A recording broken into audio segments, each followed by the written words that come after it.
Hello guys, maiksing tutorial po tayo patungkol kung paano ikabit itong paglam sa ating sasakyan. Ganito lang yan guys. Ito may tinatawag tayong relay. Naituro ko ng relay guys, gaya ng dati. Yung 5 terminal niya, pero 4 lang ginamit ko since yung sabi ko naman sa dating setup ko ay yung 87 ay parehas lang yung dalawang 87. So, eto, i-connect natin itong relay kung paano ito natin pagaganahin itong paglam. Meron tayong fuse para sa safety. Tapos, meron tayong ignition kung paano natin ikakabit. Ito ay ignition ng motor guys, kaya dalawa lang ang wire niya. Tapos ito, mayroon tayong power baterya guys. Ito ay 12 volts. Siguraduhin natin na mayroon siyang voltahe guys. Ito, i-test natin na mayroon siyang voltahe. Ito guys, itong kulay white ay positive po ito. Sinsya na guys, wala akong kulay red na wire. Pero ito ay positive. Ito namang black. Itong black ay negative. Itong negative na ito guys, nakakunik na ito diretsyo dito sa paglam natin. Yung negative, yung isang wire ng paglam natin guys, na-i-connect na yan. Ayan guys, na-i-connect na ito. Ginawa ko lang dito sa paglam na ito guys ay parallel. Ginawa kong parallel. Yung kulay black para sa negative ay kinunik ko na dito sa battery negative. Tapos itong kulay white ay ito ay mapupunta sa relay dito sa ating output load ng ating relay. Ito yun guys. Ito yun. Mapupunta siya dito yung kulay white sa 87.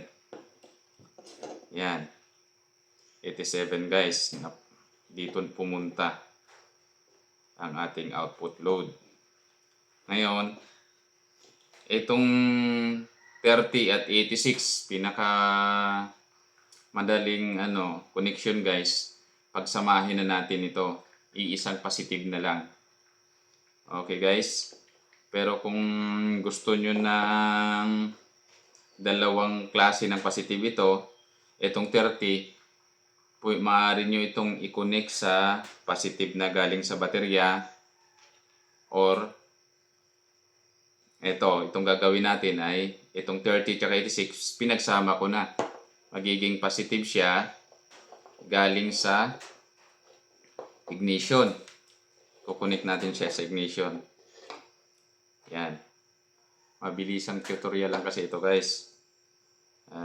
Sana like and share nyo po ito kapag ito ay inyong nagustuhan. Yung supply natin guys, ikinunik natin sa ignition. Ayan. Dito. Yung supply natin na positive ng baterya. Ayan guys, kinunik na natin. Tapos, ang kulang na lang guys, para gumana na ito, ang kulang na lang ay negative. Papunta dito sa 85. Yan. Ito yung negative natin guys, galing sa switch. Yung isang pinamanang terminal ng switch natin ay nakakunik na sa negative. Tapos yung isang terminal ay papunta siya sa 85. So ganito lang kasimple guys ang pag-wirings ng paglam. Sana malinaw ang tutorial na ito sa inyo at may natutunan kayo. Paki-subscribe naman po ang ating YouTube channel para mas marami po tayong maituro na kaalaman patungkol sa electrical. Maraming salamat guys. Ito, testing ko na guys. Kung talagang gagana ito.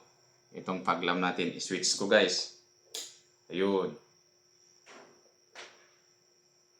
Okay guys. Ayun. Switch ko ulit. Ayan. Switch ko ha. Ayun. Ito yun guys. Kung ilang voltahe ba mayroon ang baterya natin. Itong kulay red. Kakabit natin dito sa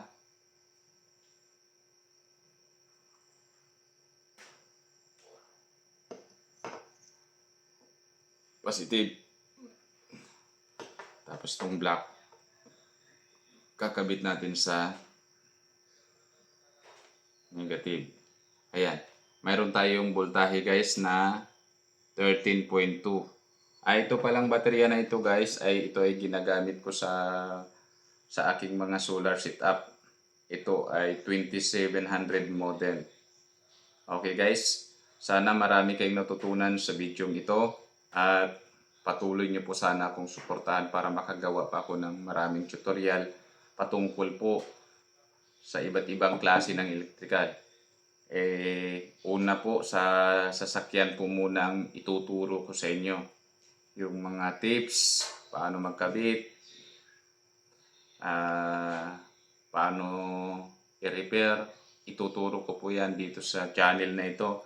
Kapag patuloy lang po tayo na mag-subscribe at tulungan po ang munting channel na ito na kasisimula lang na ako po ay naghahangad na makatulong po sa ating lipunan. Sana po suportahan po natin itong kaunting channel po natin para po mas marami pa ang ating matulungan. Paki-like and share na lang guys para